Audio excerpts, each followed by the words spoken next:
Ketua BEM UI Melkisedek Huang mengaku diintimidasi setelah mengkritik putusan MK soal batas usia Capres-Cawapres yang menjadi jalan bagi putra Presiden Jokowi Gibran Rakabuming menjadi Bacawapres pendamping Prabowo Subianto. Seperti apa sebenarnya intimidasi yang dialami Ketua BEM UI ini dan bagaimana juga sikap BEM UI terkait putusan MK? Kita tanyakan kepada Ketua BEM UI Melkisedek Huang. Malam Mas Melki. Selamat malam Mbak. Ya. Mas Melki, jadi sebenarnya intimidasinya ini dimulai dari kapan, Mas? Sejatinya kalau intimidasi yang dialami oleh teman-teman mahasiswa, teman-teman BEM UI itu terkait sikap-sikap kritisnya mahasiswa dari awal tahun sudah kita dapatkan lah gitu. Sejak awal saya menjabat jadi Ketua BEM UI di awal tahun 2023, beberapa kali teman-teman BEM itu kemudian diserang secara digital, ada yang diancam dalam tanda kutip disapu bersih ketika demonstrasi gitu. Bahkan akun Twitter BEM UI sampai hari ini masih diretas dan kita tidak tahu siapa yang meretas dengan kepentingan apa yang jelas sampai hari ini masih belum bisa diakses. Gitu. Ini pada saat setelah mulai protes MK? Kalau kemudian dikatakan sejak awal, artinya sejak awal semua kritisisme BEM UI itu dilakukan. Tapi sejak putusan MK kemarin memang ada beberapa serangan-serangan baru dengan upaya-upaya baru yang kami dapatkan, gitu Mbak. Bentuknya apa intimidasinya kalau tadi dikatakan ada bentuk sampai datang ke rumah?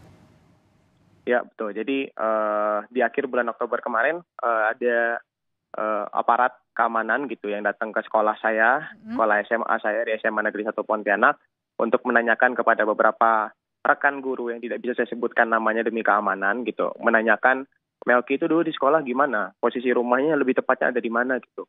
Sejak sekolah dia bagaimana sih, sudah punya sikap seperti itu atau tidak gitu.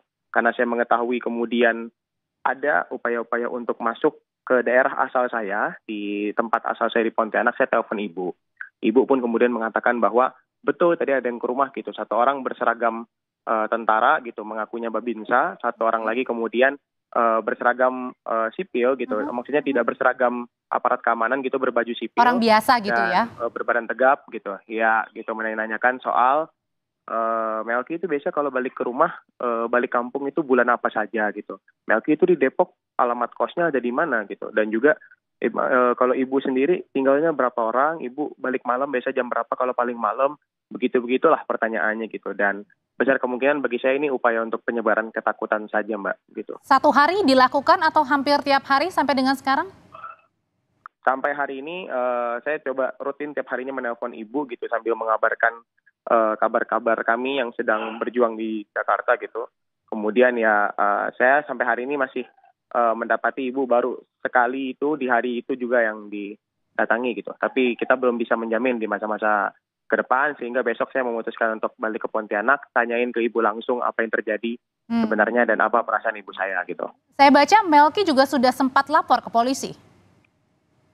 Kalau pelaporan belum kita lakukan, belum. Karena saya memilih untuk datang dulu ke rumah, ngelihat kondisi ibu dan mendengar ceritanya langsung, baru kemudian melaporkan kalau seandainya perlu memang dilaporkan. Jadi belum tahu ya sampai sekarang kira-kira siapa nih dugaannya yang mengintimidasi kamu dan teman-teman? Yang jelas ada yang menggunakan seragam kepolisian di sekolah Mbak, gitu. Dan juga ada yang menggunakan seragam tentara di rumah. Dan kalau ditanya dengan apakah ini dari instansi mana ataupun unit mana, saya tidak punya kewenangan lebih untuk menjawab karena bukan saya yang ditanya langsung. Gitu Mbak. Mas Melki dan teman-teman, apakah ini merasa sebagai bentuk intimidasi? Kalau bagi kami ini adalah upaya intimidasi dalam bentuk penyebaran rasa takut. Kami diharapkan untuk takut, kemudian untuk berbicara apapun, kami diharapkan untuk takut mengkritik, kami diharapkan untuk takut mengeluarkan daya kritis kami gitu. Tapi ya tidak sedikit pun upaya-upaya ini bagi kami membuat gentar gitu. Justru kami malah senang gitu. Kalau kami punya keyakinan bahwa semakin banyak ancaman yang kita lewatin, artinya kita berada di jalan yang benar. Kami senang berada di jalan yang benar dan akan dengan tidak takut terus berada di jalan ini begitu. Oke, kalau tadi Melki katakan ini merupakan bentuk intimidasi, membuat kami seakan-akan takut, padahal kami juga tidak takut begitu, semakin bersuara.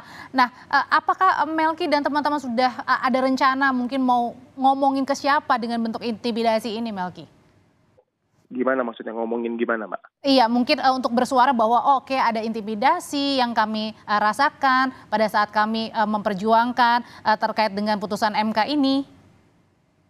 Sampai hari ini mah kita terbuka ya dengan media manapun, dengan unit manapun jika ingin bertanya terkait keadaan kami semua, kami sangat terbuka. Tapi yang saya harus titik beratkan ke semua media adalah kita mengabarkan ini bukan hanya karena Melki yang terancam, bukan hanya karena keluarga Melki, tapi saya juga dapat informasi bahwa banyak sekali rekan-rekan yang bergerak di sektor buruh, di kelas petani, kelas pekerja yang setiap harinya juga melakukan advokasi dan juga demonstrasi, kritik gitu, juga mengalami penyebaran rasa takut yang sama gitu. Jadi ini bukan tentang Melki saja, tapi tentang bagaimana ada yang salah dari konsepsi demokrasi itu dijalankan di Indonesia sampai semua orang yang berani berpendapat berbeda atau melakukan kritik itu kemudian harus dipotong-potong lidahnya dengan cara-cara yang tidak elok dan elegan. Oke.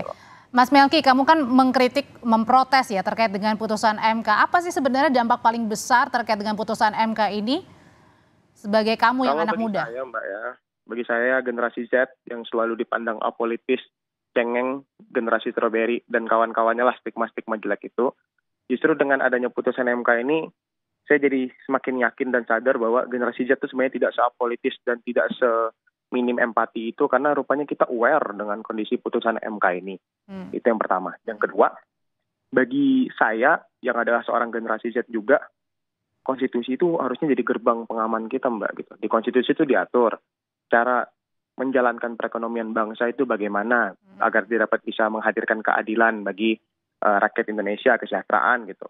Di konstitusi itu diatur bagaimana tata cara hukum itu harus dilaksanakan dan dipraktekkan, ditegakkan dengan maksimal agar terjamin tuh 3 tujuan hukum kan, kepastian, keadilan, dan kebermanfaatan gitu.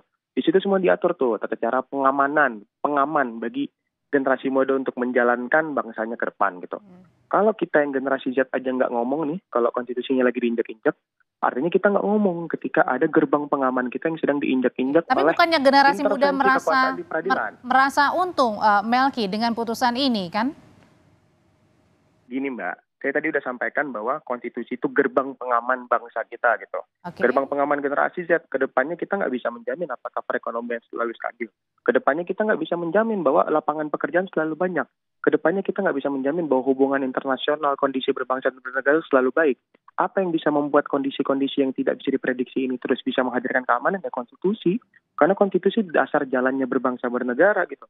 Kalau konstitusi yang ada gerbang pengamannya sudah diinjak-injak, artinya biasa ada potensi kan ke depannya lebih tidak stabil lagi nih kondisi generasi Z di masa mendatang. Yang punya republik ini kan kita-kita yang sekarang lagi berusia muda. 20, 30, 40 tahun republik ini punya kita. Kalau kita menjalankan republik ini dengan ketidakpastian dan tidak punya dasar yang baik untuk menjalankan konsepsi berbangsa bernegara, ya kacau semuanya gitu. Jadi kalau gerbang pengamannya udah roboh, ya pasti keamanan orang-orang di dalam rumah kan terancam gitu Mbak. Melki, ini disebutkan bahwa kamu bilang butuh pemimpin muda yang hargai konstitusi bukan karena privilege. Ini maksudnya ditujukan untuk siapa?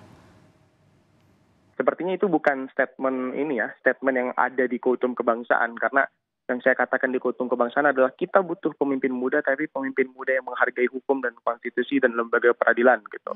Ditujukan ke siapa? Ya ini ada refleksi diri bagi semua capres-cawapres gitu. Apakah mereka sudah cukup menghargai konstitusi? Apakah mereka sudah cukup menghargai peradilan?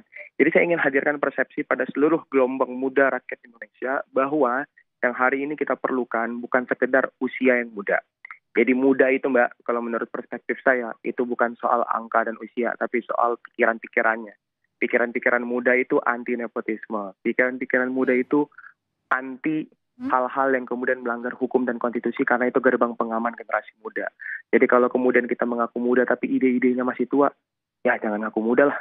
Apalagi di masa-masa pilpres begini semua orang berlomba-lomba muda kan, pakai celana jeans, pakai jaket jeans, akunya di London Milea pakai motor gede gitu, keliling-keliling jalan-jalan dengan motor-motor besar gitu. Ya itu jangan dianggap muda karena muda itu soal pikiran dan keberpihakan.